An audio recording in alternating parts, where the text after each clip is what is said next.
Hey, Crestwood, how y'all doing? Happy Wednesday to you. Hope you're having a great day today. Wednesday, September 13th. We are flying through September. It's crazy how much is going on, but it's all very exciting. A lot going on in the church with Bible studies and classes and youth groups and children's ministry, and had a great blessing of the pets last week, and just so much going on. Hope you are able to be a part of that, to share in that joy with us. Want you to know that you are a part of our family, and we are not the same if you are not here. So hope you can join us for all of that along with worship. But today I'm happy to bring to you this devotional for this Wednesday, September 13th. Today I'm thinking about technology. There was an amazing invention that took place once, a great technological adaptation that fundamentally changed how the church operated, how the church existed, how the Word of God was able to be spread. This thing, it was amazing. It swept the country. It swept the world. You may have heard of it. It was called the printing press. Way back when Gutenberg invented that, it gave the capacity for Bibles to be printed, not hand-copied as they had been, but mass-produced, and that changed how the Word of God spread throughout the known world at that time, and how the gospel spread, how the good news about Christ spread.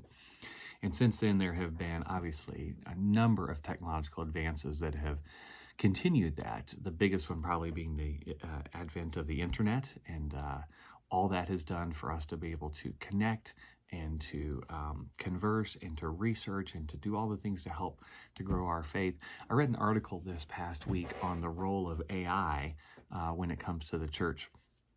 This is yet another technological adaptation, right? Technology itself is value neutral. It's not good or bad.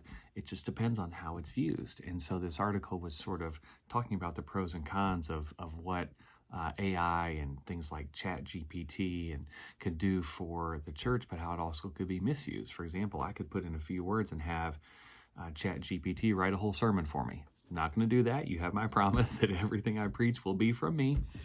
But those options are out there. In some ways, it could simplify the life of the church. In other ways, it could complicate it. We ran into this with the onset of COVID.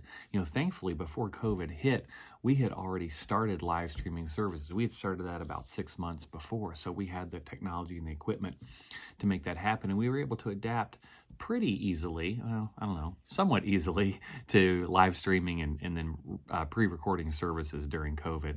But it was a huge shift for us to do that. And historically, churches have not been good in keeping up with technological changes in the world. We're usually a decade or so behind. I still remember, with the church I went to in Chicago was wrestling, and this was in the early 2000s of, should we have a website? I don't know if that's a good idea or not. I'm like, yes, please, we need a website. But churches are always kind of asking those questions. We tend to be late adapters when it comes to technology.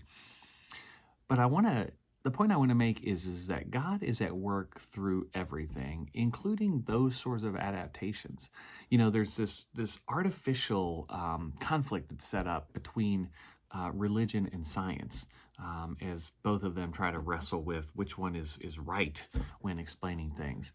And that's so artificial, because if God is the God of everything, then God is also the God of science, and God is the God of technology, and God is the God of ChatGPT. God gave us the gifts to create these wonderful things, and we marvel and love what God has created and allowed us to do through medicine, through medical technology. And yet we often look at other types of technology as hindrances, or we look at them with skepticism.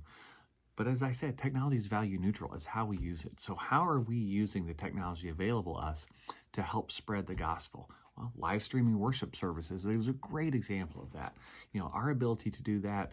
I've talked with a couple of people this week who just for health reasons have not been able to come to church for a while, but they say we're there every Sunday watching. God is always doing a new thing in our lives.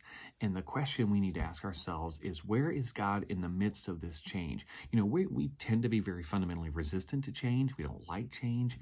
That can be especially true in the church. When the world around us is changing, we want the church to be the one place that stays constant. And yet the church can't stay constant, or else it dies. It becomes irrelevant. It fades away.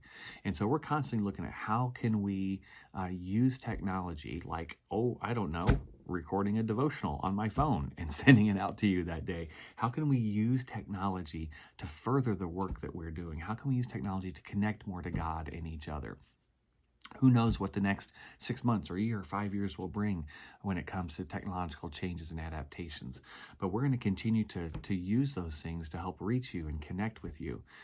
Nothing will ever replace authentic community, being in person with each other on Sunday when we worship together. But this gives us a way to stay connected, and I'm thankful for that. God is in the midst of it. God is working through that, and I'm so thankful that God is doing a new thing in our lives, in our world, and here at Crestwood. And I'm so thankful you're a part of it. God bless you, Crestwood.